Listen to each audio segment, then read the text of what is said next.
Selamat pagi, salam sejahtera untuk kita sekalian. Rapat kerja hari ini dua agenda utamanya. Satu, mengevaluasi kerja kita 2021 yang lalu. Yang kedua, apa yang mau kita kerjakan 2022. Saya ingin memulainya begini. Sebenarnya apa dasar kita untuk memastikan kita besar perlindungan saksi korban ini? Sehingga keluar angka-angka itu, meskipun tadi programnya sudah dinyatakan. Berkenaan dengan tugas dan wewenang LPSK. Dengan pasal 12A itu, dengan permohonan-permohonan itu, kelihatannya memang LPSK ini 13 tahun usianya. Menurut saya sudah akil balik yang cukup populer harusnya. Meski sahabat-sahabat saya tadi memberi respect karena para lawyer mencari LPSK, tapi masyarakat tidak tahu LPSK. Kalau kita lihat seperti itu. Nah, karena itu saya ingin mengajak pimpinan untuk setuju dengan teman-teman tadi, coba ayo kita bikin peta. Saya mau ngajak ke 100 tahun Indonesia lah, 2045.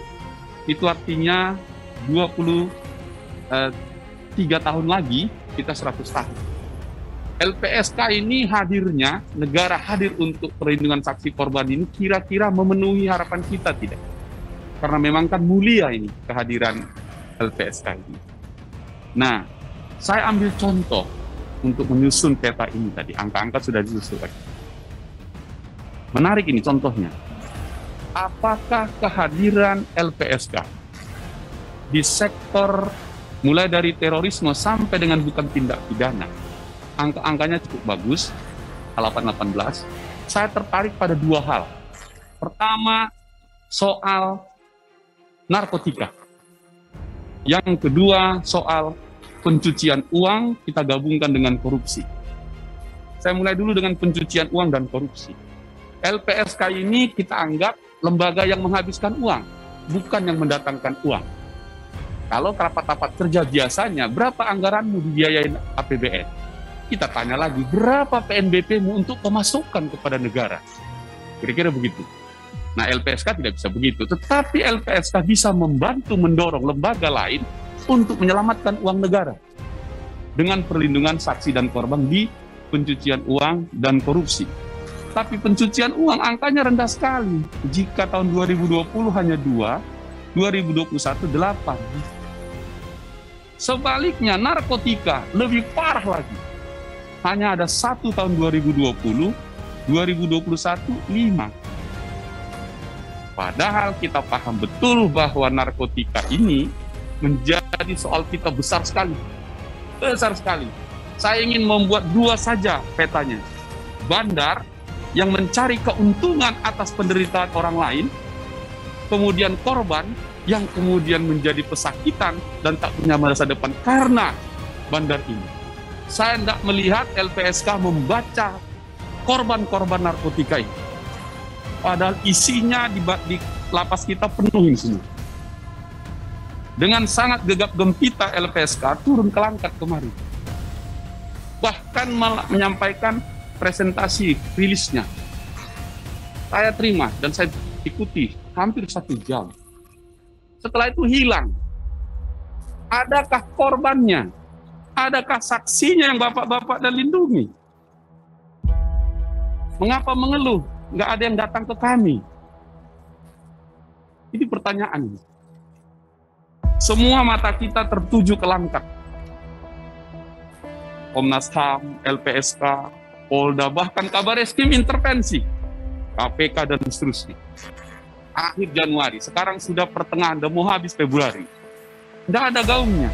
Yang mau saya katakan adalah korban-korban dan saksi penggunaan narkoba itu banyak sekali. Saya ingin minta LPSK untuk mengangkat program ini. Program kita bersama ini, Bapak Ibu. Supaya kita sama-sama ngerjain ini. Oleh karena itu, 52 korban sudah dicatat oleh Komnas HAM. Berapa yang datang ke LPSK? Dianggap apa enggak kita ini? Mengapa setelah konferensi pers kemarin enggak muncul lagi? Ini real masalah kita. Indonesia darurat narkoba. Saya ingin teman-teman LPSK ikut ke situ. Saya mohon LPSK concern betul 2022 ini pada narkoba. Pada korban-korban itu.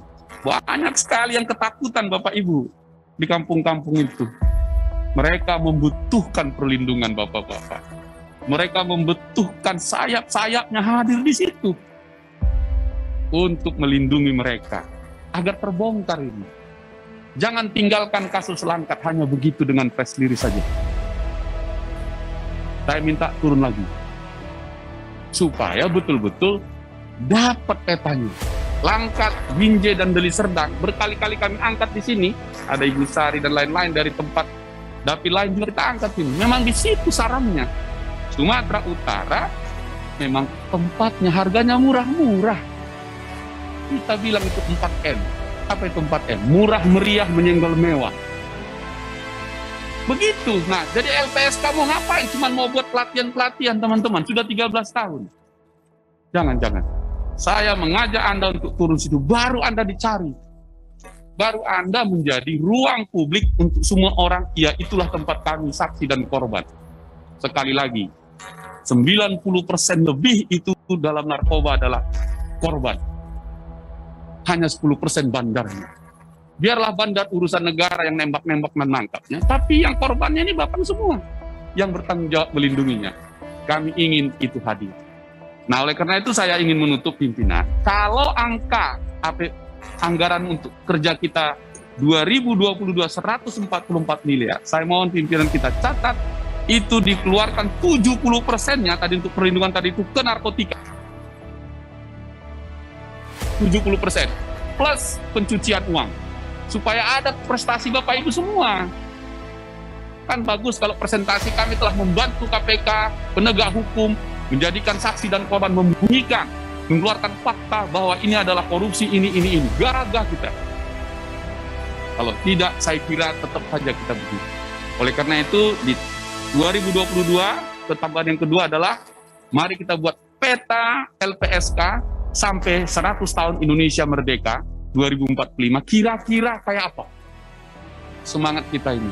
Saya ingin melihat rapat kerja hari ini seperti itu pimpinan, sehingga dengan demikian kita bisa nyusun anggaran kita lebih baik. Hal-hal yang lain dipresentasikan, saya setuju dan saya mengapresiasinya. Terima kasih pimpinan, mudah-mudahan belum lewat waktunya.